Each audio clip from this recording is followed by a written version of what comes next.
با سلام و درود. امروز چهارشنبه 1402 داریم میریم تو کوچه بگردیم ببینیم مردم جشن رو برگزار میکنن یا نه. تا الان چند جا آتیش دیدیم به حول قوه الهی. بریم ببینیم که آتیش خوب چیه که بپریم و ما هم شادی کنیم. بگیریم کم کم گزارشیم.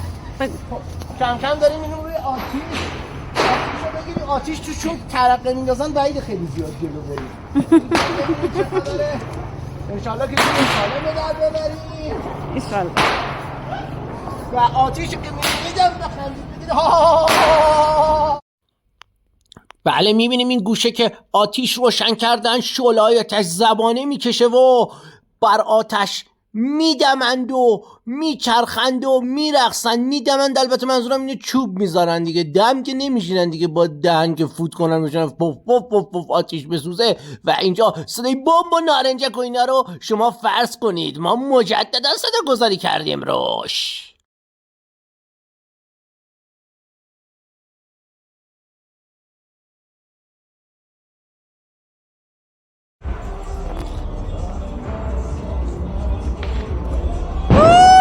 مبارکه.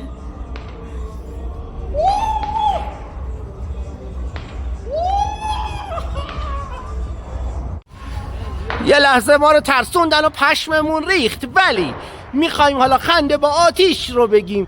شما وقتی آتیش روشن میکنید این زبانهای آتیش که میکشه خب بله طبیعی بود.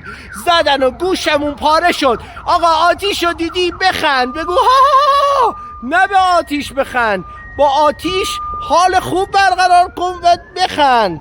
آره نه فعلا نزدن چیزی، فعلا حالا در کل بخند دیگه، بگو ها.